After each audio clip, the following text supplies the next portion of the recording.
स्वागत है दोस्तों आप सभी का आज की इस नई वीडियो में। आज हम पढ़ने वाले हैं क्लास 12th की हिस्ट्री का न्यू सिलेबस के अकॉर्डिंग जो चैप्टर 9 है शासक और इतिवृत्त यानी कि मुगल दरबार के बारे में। तो इस चैप्टर 9 के हम MCQs क्वेश्चन आंसर करने वाले हैं आज की इस वीडियो में।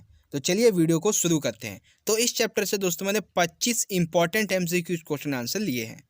चलिए स्टार्ट करते हैं। साथ ही साथ आप आंसर देने की भी कोशिश कीजिएगा। आंसर कैसे देंगे, देखिए जैसे क्वेश्चन है क्वेश्चन नंबर 1, तो पहले आप क्वेश्चन लिखेंगे क्वेश्चन नंबर 1 और एक इक्वल का साइन डाल के या पॉइंट डाल के लिख देंगे ऑप्शन फर्स्ट टू सेकंड ऐसे लिख देंगे, ठीक है।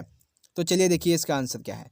सबसे पहला प्रश्न, मुगल नाम की उत्पत्ति जो है वो किस शब्द से हुई है। मुगल नाम की जो उत्पत्ति है वो किस शब्द से हुई है, मंगोल से, मोगली से, तैमूर से या इसमें से कोई नहीं। तो मंगोल नाम की जो उत्पत्ति है वो मुगल नाम की जो उत्पत्ति है वो मंगोल शब्द से हुई है, ठीक है।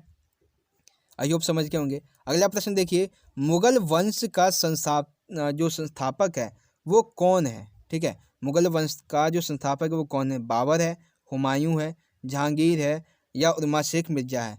तो मुगल वंश का जो संस्थापक माना जाता है वो बाबर को कहा जाता है, ठीक है। अगला देखिए, बाबर से संबंधित 2-3 प्रश्न आएंगे कि बाबर का जन्म कब हुआ था, ठीक है। तो बाबर का जो जन्म है वो 1483 में, 1484, 82 या 85। तो बाबर का जो जन्म है वो 1483 में हुआ था। फिर अगला देखिए, बाबर जो था वो कौन सी भाषा बोलता था। बाबर के द्वारा कौन सी भाषा बोली जाती थी, तुर्की, अरबी, फारसी या इनमें से कोई नहीं। तो बाबर के द्वारा जो ऑप्शन फर्स्ट है तुर्की, बाबर के द्वारा तुर्की भाषा बोली जाती थी, ठीक है। अगला प्रश्न देखिए, बाबर की जो मृत्यु है वो कब हुई थी और कहाँ हुई थी, ठीक है। आपके ऑप्शन है 26 दिसंबर 1530 ईस्वी में आगरा में हुई थी, ठीक है। 26 नवंबर 1530 को नई दिल्ली में, 26 नवंबर 1532 को पाटलिपुत्र में, 26 दिसंबर 1533 ईस्वी को काबुल में। तो बाबर की जो मृत्यु है वो 26 दिसंबर 1530 ईस्वी को आगरा में हुई थी, ठीक है। अगला देखिए, एक सेकेंड, हाँ, किस मंगोल शासक के द्वारा हिंद कुश पर्वतमाला तक अपने साम्राज्य की सीमाओं का विस्तार किया गया था। हुमायूं के द्वारा, अकबर के द्वारा, बाबर के द्वारा या इनमें से कोई नहीं। तो अकबर के द्वारा हिंदू कुश पर्वतमाला तक मुगल वंश का जो शासक था ये अकबर, उसने अपने साम्राज्य का विस्तार किया था। तो ऑप्शन कौन सा सही है, सेकंड। अगला देखिए क्वेश्चन नंबर 7, मनसब, एक सेकेंड, हाँ, क्वेश्चन नंबर 7 देखिए, मनसबदारी प्रणाली मुगल शासन व्यवस्था में किसने लागू की थी। मनसबदारी जो प्रणाली है वो किसने लागू की थी मुगल व्यवस्था में, शाहजहां ने, अकबर ने, बाबर ने या जहांगीर ने। तो ये जो मनसबदारी प्रणाली है ये मुगल शासन में अकबर के द्वारा लागू की गई थी, ठीक है। अगला प्रश्न देखिए, क्वेश्चन नंबर 8 है, हाँ, क्वेश्चन नंबर 8 है, सती प्रथा की भर्त्सना करने वाले प्रथम मुगल सम्राट कौन थे। यानी कि सती प्रथा जो थी इसकी भर्त्सना करने वाला प्रथम मुगल सम्राट कौन था, बाबा फरीद, अकबर, शाहजहां, शेख फरीद। तो इसका सही आंसर हो जाएगा अकबर के द्वारा, ठीक है। अगला प्रश्न देखिए, अकबर के शासनकाल में महाभारत को फारसी भाषा में अनुवाद किया गया था। उस अनुवादित महाभारत ग्रंथ का नाम क्या है, अकबरनामा, राजमनामा, इकबालनामा, सकीनत उल औलिया, ठीक है। तो उस अनुवादित महाभारत का नाम है रज्मनामा। क्या नाम है, रज्मनामा। अगला देखिए, अगला भी उसी से संबंधित है। रज्मनामा का जो अर्थ है वो क्या है, रज्मनामा का अर्थ क्या है, ठीक है। धर्म की पुस्तक, युद्धों की पुस्तक, नियम की पुस्तक या इनमें से कोई नहीं। तो महाभारत में जो है वो कौरव पांडवों को युद्धों के बारे में बताया गया, दो परिवार के युद्धों के बारे में। तो रज्मनामा का अर्थ क्या हो जाएगा, युद्धों की पुस्तक, ठीक है। अगला प्रश्न देखिए, अकबर के द्वारा तीर्थ यात्रा कर कब समाप्त किया गया, 1561, 1562, 1563 या 1564। तो अकबर के द्वारा तीर्थ यात्रा कर 1563 में समाप्त किया गया था। अगला प्रश्न भी इसी से संबंधित है कि अकबर ने जजिया कर कब समाप्त किया था, ठीक है। पहले तीर्थ यात्रा, अब जजिया, 1562, 63, 64 या 65। तो अकबर के द्वारा 1564 में जजिया कर समाप्त किया गया था, ठीक है। अगला प्रश्न देखिए, मुगलों के समय में जिस स्थापत्य कला शैली का परिवर्तन हुआ था उसका नाम बताइए। ठीक है। आपके ऑप्शन है गौथिक शैली, इस्लामिक शैली, हिंदू इस्लामिक शैली या फिर फारसी शैली।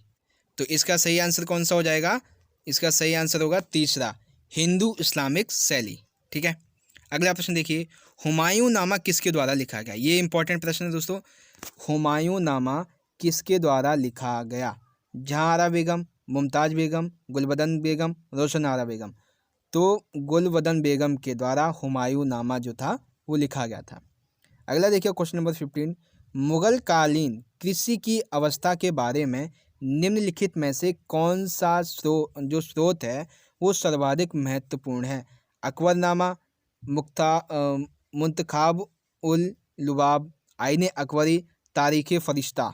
ठीक है। तो मुगल कालीन कृषि अवस्था के बारे में जानने का जो सबसे अच्छा स्रोत है, सबसे महत्वपूर्ण स्रोत है वो है आईने अकबरी। ठीक है।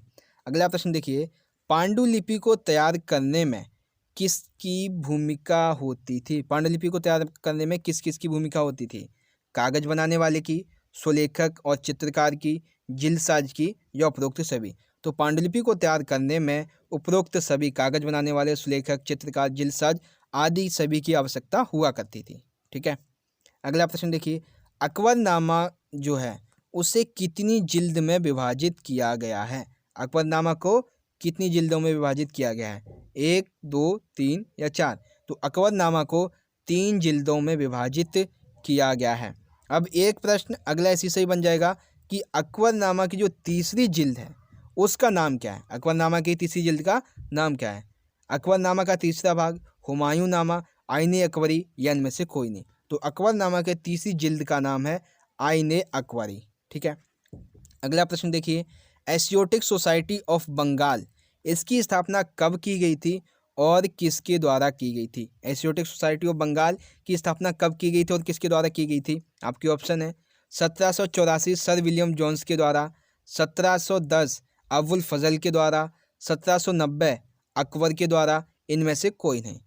तो एशियोटिक सोसाइटी ऑफ बंगाल की स्थापना 1784 में की गई थी और सर विलियम जोन्स के द्वारा की गई थी। ठीक है।